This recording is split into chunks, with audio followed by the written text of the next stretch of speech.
Good evening. I'm John Batchelor. This is the John Batchelor Show. The three parts of government, the Congress, the executive, and the judiciary. The major part right now is the Congress, the House of Representatives. All eyes on the whip count for the Republican majority. Does Speaker Boehner and Majority Leader Eric Cantor, do they have 217 votes? I'm told there's not a single vote from the Democratic side, not one. A zero, a goose egg put up by Mrs. Pelosi and Steny Hoyer as of right now.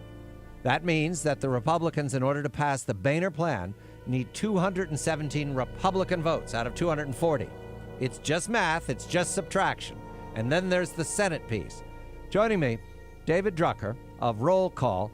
This is a plan, the Boehner plan, that needs to proceed so carefully, it's as if we're going to get a camel through the eye of a needle, and we all understand what that proverb means. David, a very good evening to you. Good evening, John. We want to start in the House because you have been on the Hill for several days. In fact, I'm surprised that I got you away from the Hill. We want to start in the House because right now the Wall Street Journal is reporting, and I'll confirm, that there are 16 hard no's in the House. So, what is your information, David? Is the House majority close to the 217? Well, my reporting has the House majority close. Not necessarily there, not guaranteed, and this thing is a very dicey play. But I think that the Boehner plan is doing a lot better than it was when it was first discussed, first introduced, and definitely better than it was when we had that first CBO score yesterday. I think the CBO score today, while not a slam dunk score, goes a long way towards helping the effort because you have over $20 billion in cuts for fiscal year 2012, and you definitely have more in cuts than you would raise the debt ceiling. The markets today, down 200 points, down 100 yesterday. Is that getting Congress's attention, David? You know, that's a really good question. I think the more the market drops consistently, the more Capitol Hill will pay attention, and the more that could affect votes and grease compromise. I think we'll know more tomorrow about how members feel about the market's performance today.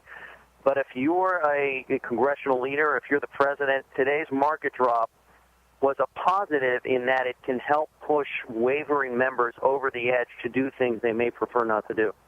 In speaking of the markets, I also mentioned that there's a downgrade rumor floating around. The S&P, the Fitch, Moody, a downgrade regardless of how Congress acts. Is that a concern on Capitol Hill? Do they understand what a downgrade would mean to the politics of this? Well, I'd say it's a concern because of the effect it might have on consumer borrowing rates, and of course, voters wouldn't be very happy about that.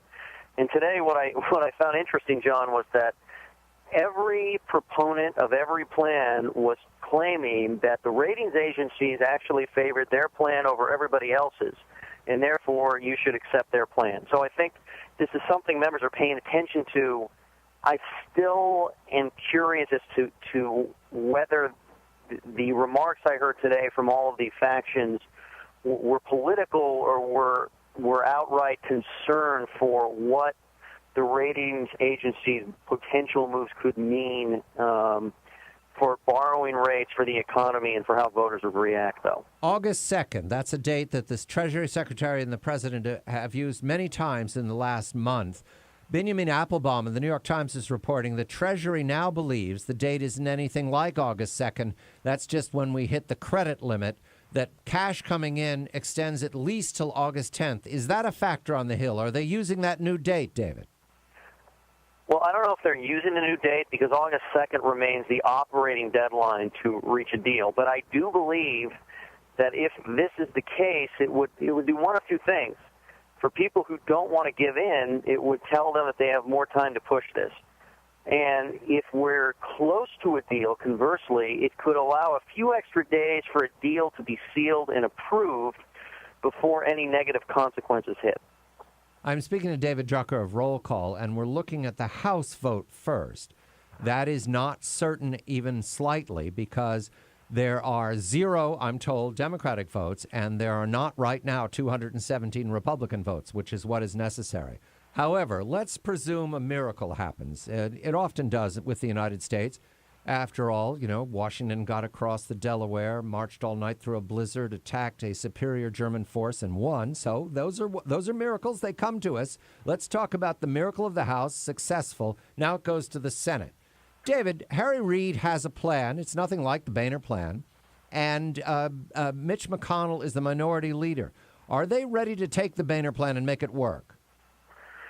Well, I know Republicans in the Senate really like the Boehner plan in terms of their options for other choices, and of course, Senate Democrats today spent most of Wednesday down talking the Boehner plan, and at the end of the working day, at the close of business, all 53 Democrats penned a letter to Speaker Boehner assuring him that his plan, if it lands in the Senate, will get zero Democratic votes. Zero votes. Zero votes. Yeah. But however, given the deadline, if the Speaker's plan can get out of the House, what I think might happen, and this is my analysis, it's not my reporting, I think that the majority leader might try and find a way to tweak it in a way that was acceptable to enough Democrats and gave the Senate Democrats a victory of sorts. They don't want to appear as totally capitulating, so you tweak the bill a little. You send it back to the House. You're able to send it back to the House with Republican votes, and they either vote for it as it is, or they, mess with it a little bit more, and eventually we've got something that works. And they're doing this in 6 hours, David? I mean, they're going to get it done by August 2nd? Do we have enough time here? Time is short, and I'm not saying this thing works, but what I'm saying is that eventually somebody's got to take both the Reid plan and the Boehner plan and put them together. And so while I don't feel like Reid would just simply take the Boehner plan on its own, I feel like he might be able to tweak it a little bit, make it palatable enough. You send it back to the House, and maybe because you were able to get Democratic votes in the Senate, you can then get Democratic votes in the House, and then maybe you can get something to the president. You mean the Democratic senators and Harry Reid would give cover for the Democratic congressmen and congresspeople, members of Congress, to vote yes on the Reid-altered Boehner plan? Correct. And as long as you didn't mess with the key parts of it that Republicans are concerned about, then it would work. Now, this is a hypothetical analysis on my part. Sure, but if I'm trying to give you a way that this works, this is the way that it works. And the timeline, David, is it sufficient? You're very familiar with the machinations of the Senate. For example, earlier I spoke with Rand Paul of Kentucky, a member of the Tea Party class of 2010. Mike Lee and Jim DeMint are his colleagues who have all said they will filibuster anything that comes looking like the Boehner plan. Do they have a time to slow this down with a filibuster? Well, they can slow this down with 3 or 4 days max, and that does matter, and we are running real close. So let's, for the sake of argument, say that the House can get this thing passed tomorrow, which we don't know that they can, but let's say they pass it on Thursday. They get it over to the Senate. You can get the clock started Friday, Saturday, Sunday. I think we're on 3 days there, Monday. We're cutting it close, but, these things are technically doable. And so 11 o'clock on Monday night, you and I will be having this conversation from the Senate gallery. I count on it. Yes, exactly. David Drucker reporting for Roll Call on what we know to be true right now, which is the Boehner plan doesn't have the votes right now.